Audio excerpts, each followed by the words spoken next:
Man, it all hit me like a freight train. One second, I'm sitting there, laptop open, scrolling through job postings, trying to figure out life, and the next, bam!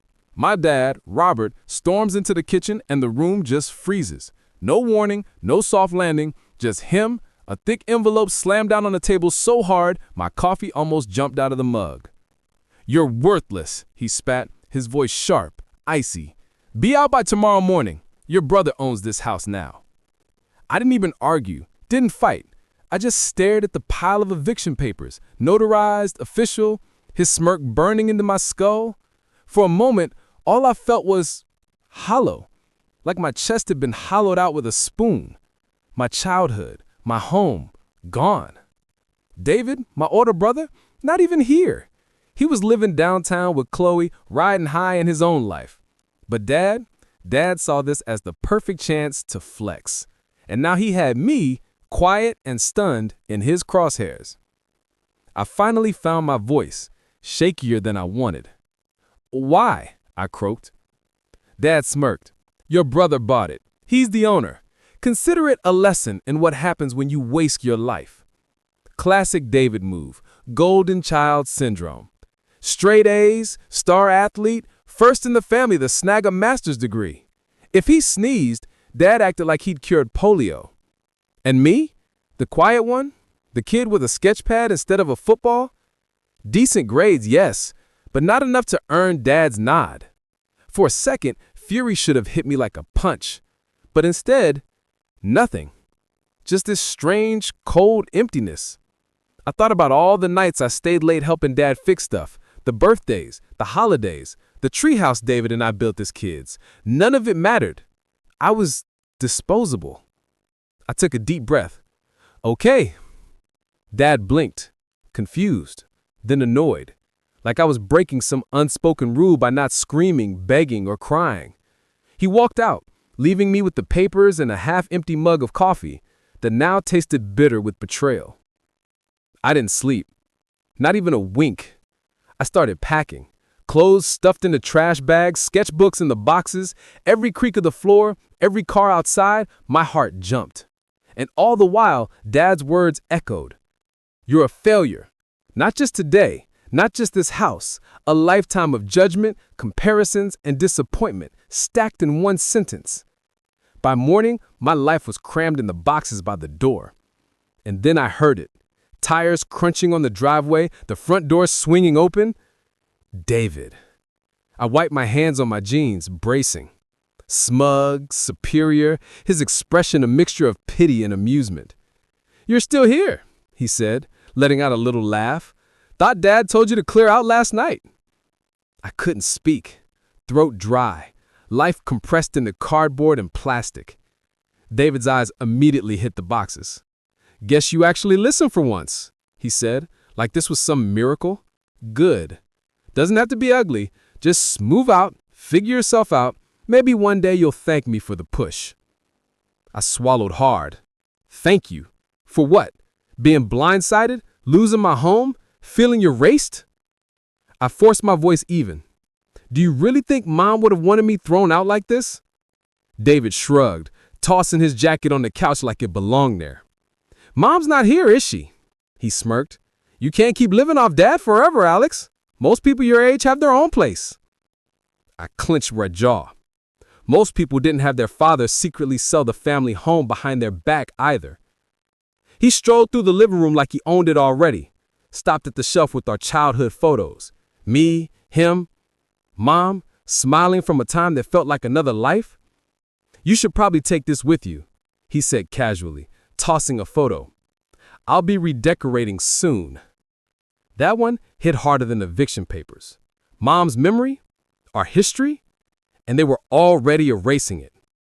I tried to keep my voice steady. "Did Dad tell you to say all this, or is this just you?" David's smile flickered, then shrugged. "Both. Look, you've been spinning your wheels. Time to do something. Be grateful." "Grateful?" I laughed, bitter and hollow. Grateful I was being pushed out of the only place that still felt like home? I stepped closer, lowering my voice. "You've had everything handed to you. Dad's attention, money, approval. Ever stop and think maybe you didn't earn it all? He stiffened. You're just jealous. I laughed again. Not funny, predictable. Jealous? No, David. I'm just tired. Tired of being treated like the failure in the family because I don't live the way Dad wants. Tired of your comparisons, your smirks. Here comes the victim speech. I grabbed a box, hoisted it, and marched to my car. Fine. Go ahead. I'll leave. But I won't break. I won't cry. I won't give them the satisfaction. As I loaded the last of my life into the car, David lingered, throwing occasional jabs like, don't scratch the walls, careful with the door frame. And then I saw him on the phone. Yeah, locks changed this afternoon, he said, eyes flicking toward me. Better safe than sorry. That was it. Not just pushing me out, they were erasing me. From the house, the history, the story. I drove away, car stuffed, head spinning. Streetlights blurred past. Every memory felt like it was bleeding out of the house. Every ounce of trust I'd had, gone. By the time I ended up at a 24-hour diner parking lot on the edge of town, I wasn't crying. Not yet. Just gripping the wheel until my hand went numb. But under that numbness, something burned. Something slow, deliberate, ready to light. If they thought I'd disappear quietly, they were dead wrong. And this was only the beginning. So there I was, sitting in my beat-up rental, the city lights flickering outside like some cheap neon movie, boxes still in the truck of my car, sketchbooks scattered, laptop half dead. I couldn't sleep. Couldn't stop thinking about Dad, David, the house, everything that had been ripped away in one brutal morning. And then it hit me. Why the hell am I letting them get away with this? I'd always been quiet, always been the kid who draws too much, talks too little, but now I had fuel, pure fire, and I wasn't going to just sit and stew. No, I was going to fight. First step, legal. Yeah, I didn't know much about lawyers or property law, but Google was my friend, and YouTube, my secret mentor. By the next morning, I had scoured forums, watched hours of court cases, and knew more about real estate and eviction laws than I ever cared to. Turns out, Dad couldn't just sell the house like that.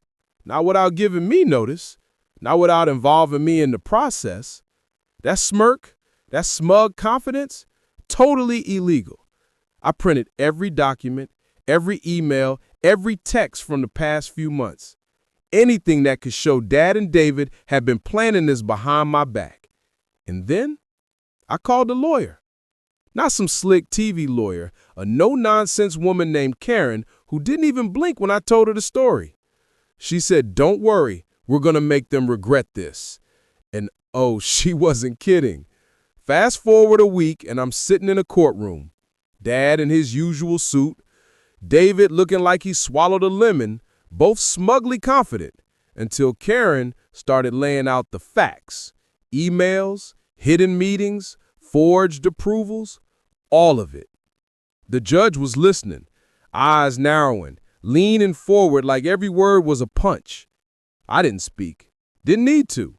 I just sat there, heart racing, palms sweating, feeling the whole tide turn. Every gloat, every smirk from David and Dad, fading. By the time the judge delivered the verdict, I felt like I'd been punched with justice. Dad had to pay a fine, the sale was voided, and the house returned to me, my home, my sanctuary. I'll be honest, it felt surreal walking back in. Dust everywhere, the walls still echoing our past fights, laughter, late-night pizza nights, but it was mine again.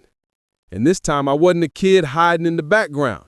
I was the one standing tall, eyes wide open, fire still burning but tempered with something stronger, pride. David and Dad, they didn't say much, just the awkward nods, the kind of silence you can feel in your bones. I didn't need apologies. I didn't want them. What I wanted, I earned. And that's when it hit me. All those years I thought I was the failure. No, I was just playing along a game.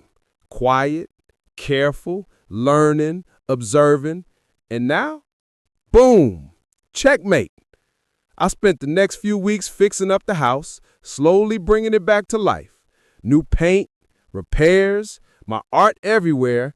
I turned it into my sanctuary, my battlefield, my victory monument. And the best part? I didn't just survive the betrayal, I thrived. My sketches, my ideas, my freelance work started taking off. The eviction, the betrayal, the fight, it all became fuel. Every injustice, every smirk from them, it transformed into art, hustle, focus. And yeah, sometimes I still see David around, smug as ever. But now, I don't flinch. I don't shrink. I just nod, sip my coffee, and remember the day I realized life isn't about waiting for people to give you what you deserve. It's about taking it, fighting for it, owning it. And if you ever feel like the world's stacked against you, like everyone you love is turning their back, trust me, that fire inside you, use it. Don't wait. Don't cry. Don't beg. Stand up. Fight. And when you win, savor it, because nothing tastes sweeter than justice served on your terms.